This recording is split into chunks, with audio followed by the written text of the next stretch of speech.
grew up in what they call a single shotgun house, where you can look out the front door and straight out the back door. And for many, many years, I didn't even know I was, quote, low income. But growing up in Charlotte was an absolute blessing. The First Ward community was wonderful. It's where I got the power of light from the many neighbors and family friends that we had growing up in First Ward. And by working through several community internships, my vision sort of shifted from being the wealthiest person in the world to a different kind of wealth. And that is working with people in the neighborhood. And I started working with people in public housing neighborhoods. We used to call it street law, talking to them about what their legal rights and responsibilities were. And from doing that, I ended up getting a job working at Legal Aid Society in the early 70s as a paralegal. And the biggest joy from that experience was really understanding the power of law in terms of being able to balance the scales of justice. And I started wanting to really drill down a little bit and find out what was happening with kids who were not being successful in public schools. And from that, I started going to school board meetings. I started reading literature. But I found out that you really had to get into the game if you really wanted to change the policy of public schools here in Mecklenburg County. So I eventually got on the school board in 1985. And I was on the school board. There was a short period I was not on the school board, but got back on in 88 and was on the school board until December of 2003. On the school board, I was able to move from the end of the dais over to the center, and I became chairman of the Board of Education in 1997, and I left the chairmanship in 2002. I stayed on for another year and finally leaving the board altogether in 2003. But during that time on the Board of Education, I continued to learn not just local issues, but what was happening to education nationally. After every evolution, when a new superintendent would come to town, which was about every 4 years or 3 years, they'd have the same message. Kids of color still aren't being successful. I love kids. We're going to raise the bar. And after hearing that message about 3 or 4 times, I was saying, we need to change the narrative.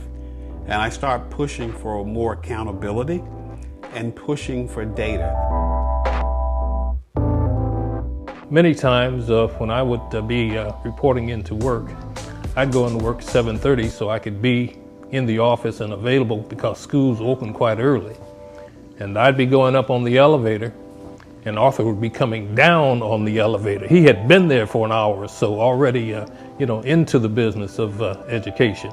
So that's how I got to know him and got to know that he was very serious about this business of education.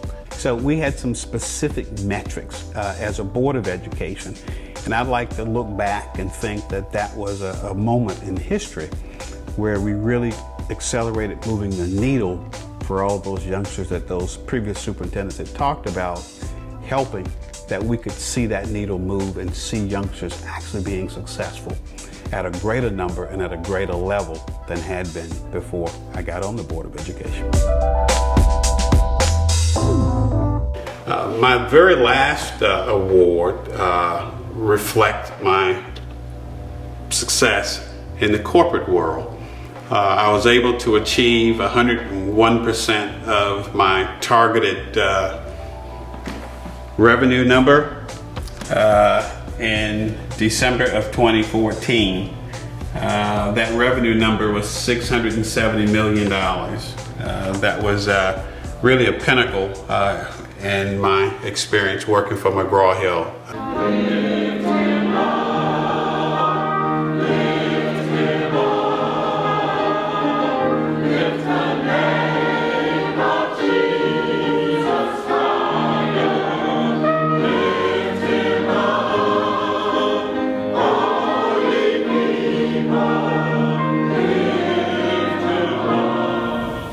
It's not difficult to infer this value of family as your family was the first entity that provided you with the basic necessities of life, the basic that you needed to survive when you arrived on earth.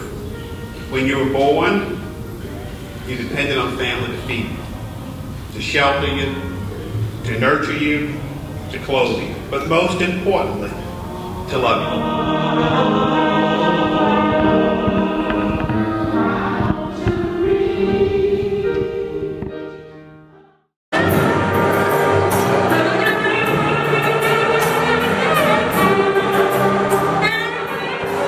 Reopening of the Second Ward High School original gym built in 1949. One of only 4 structures left in what's called Old Brooklyn. This used to be the center of life for the Brooklyn community. We are Tigers! We are Tigers! There was a lot of people in that village that helped us get to this point. We need to share this beauty with the rest of the world. Thank you so much for giving me.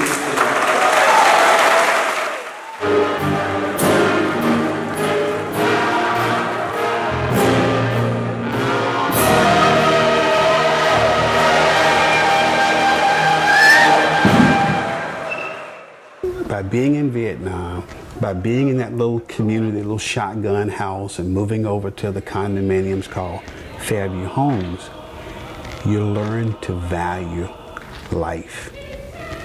All life is valuable, and therefore you should treat it with the utmost of care and attention. That's what I hope to be able to do with this little bit of remaining time I have on this earth, and to get others engaged to do the same thing.